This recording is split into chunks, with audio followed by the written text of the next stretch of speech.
Good morning sa lahat. Tara mag-layout and design na tayo ng ating prayers for the GC guys. Using cellphone tayo, docs apps and slides apps ang ating kinagamit na pang design. Kung napapansin nyo, gumawa na tayo ng 31 January 2025. And then, para bukas, kasi ano na ito, last day na ito ng January, gumawa na tayo ng pang February. So, nakikita nyo, blanco na siya. Yung iba, January pa yung nakasulat kasi hindi ko pa inayos yan. So, inayos ko lang muna yung para bukas, February, 01 February 2025. Para may mapaglagyan na tayo ng graphics. Ganyan ako gumawa guys, copy-copy lang ginagawa ko. Yan. Pero 'di ba ang February wala namang 31 tsaka 30. Hindi ko. Tingnan nga natin, i-edit lang natin sandali ha. Wait lang.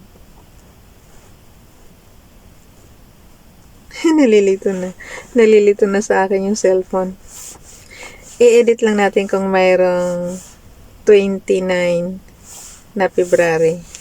Kasi diyan natin malalaman kung ano siya eh. Kung wala or ano, pag naging February siya.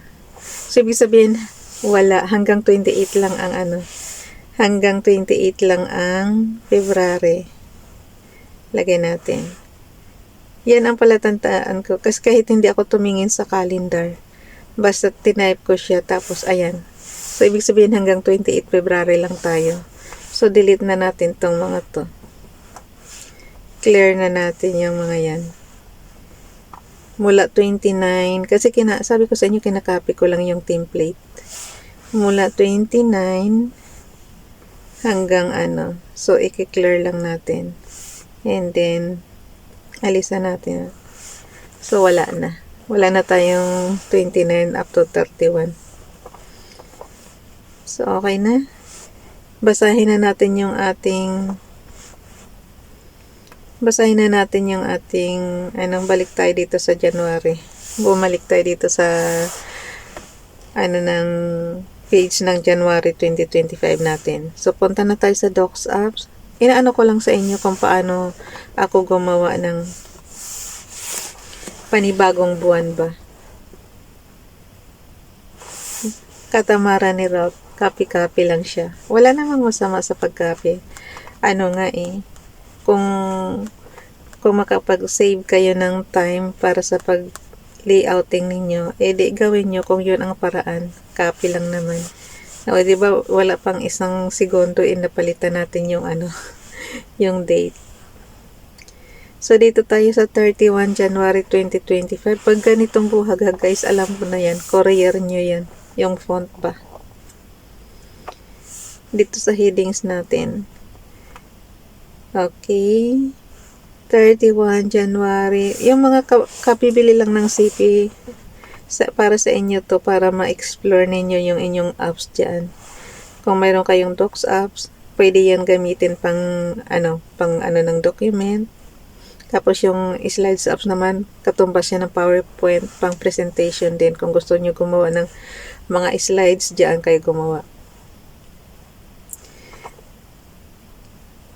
Ito na yung natin.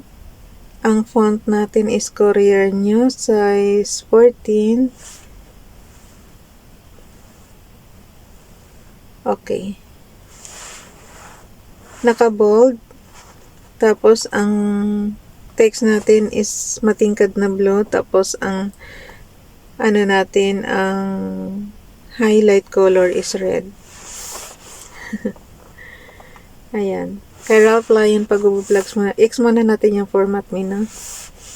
Basta yung mga dyan, yung may mga CP dyan, i-explore nyo lang guys. Hindi nyo na kailangan ng tutorial para i-explore yung mga apps dyan.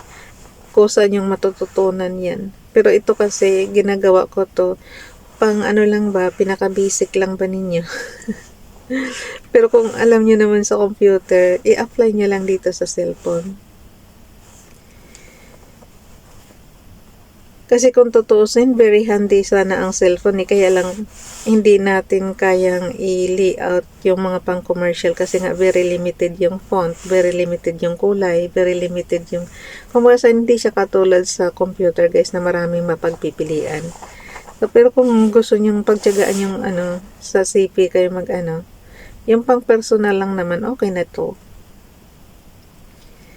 Okay, 31 January 2025 from Family GC. Yung mga gustong sumali sa Family GC, pakicontact yung aming founder, Harry P. De La Cruz, o yung mga admins. Co-founder Moti, admins Roger Pacatang, Eileen Samurin, Aiki Akma, Sarah Golinga, Nanay Elsa Samaricat, ang inyong lingkod, Ralph Lion Pagubo Vlogs. Pakisubscribe na rin sa kanilang mga YouTube channel. And then yung mga tag nito, yung mga gusto magpa-member sa Family GC, add nyo lang and then i-confirm na yan ng mga admins. Kung napapansin nyo guys, laging masakit yung kaliwang balikat natin.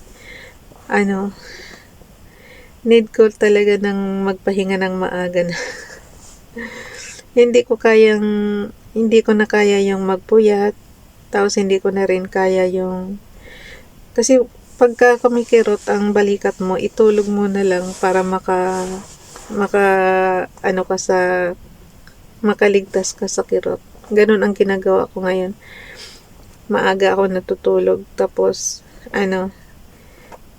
pero pagkagising na naman natin, ito na naman, nararamdaman na naman natin yung kirot ng balikat natin.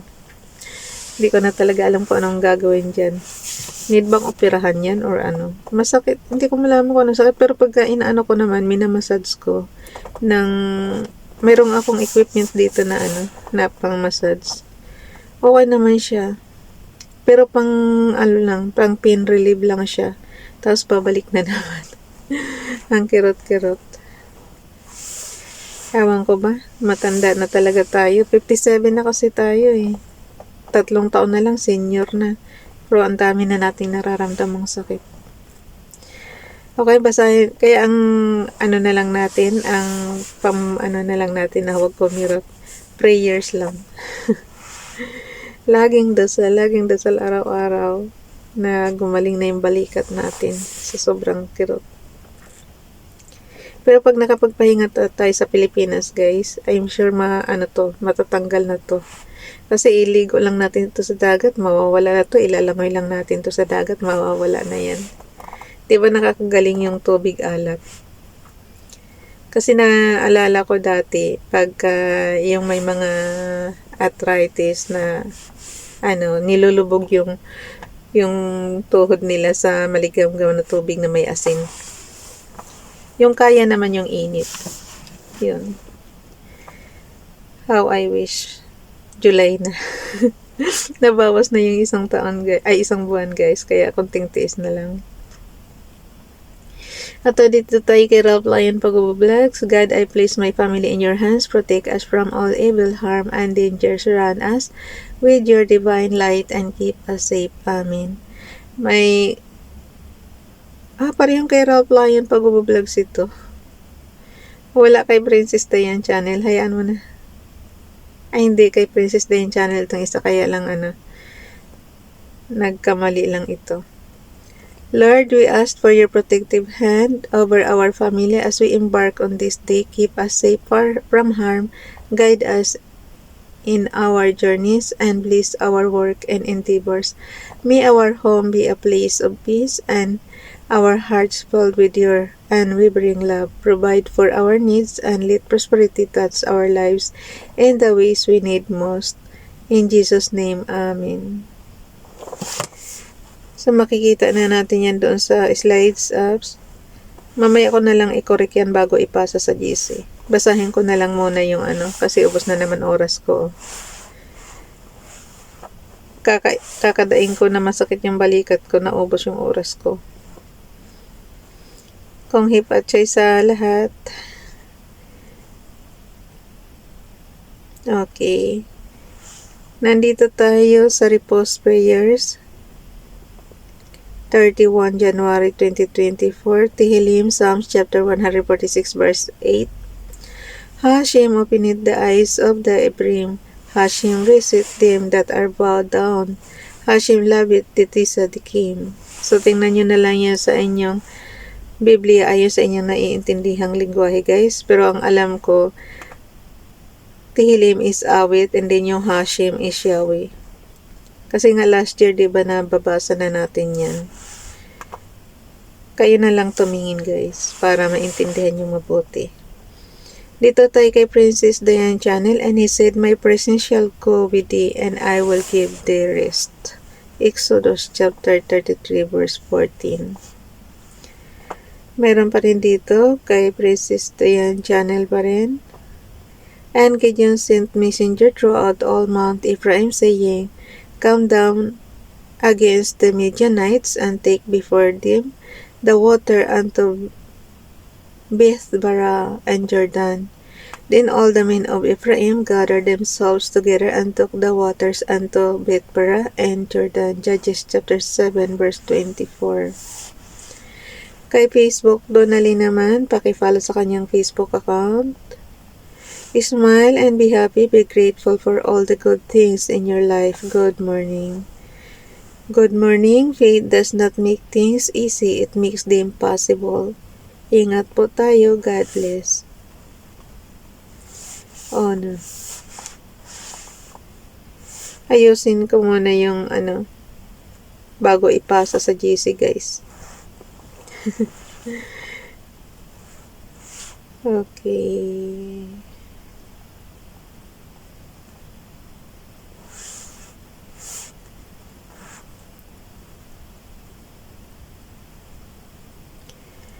Asan na yung docs apps natin? Nawawala.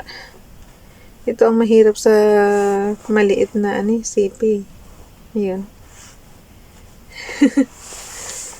Palitan lang natin. Yung kay Ralph. Replace lang natin to.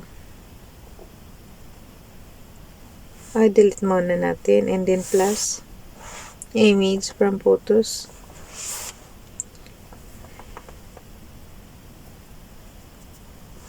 Albums, screenshot. Ang tanong, mayroon ba akong screenshot dito? Hindi ko alam kung nabura ko na, nabura na nga. Okay, ako na bahala nito mag-ayos, guys. Bye everyone. God bless.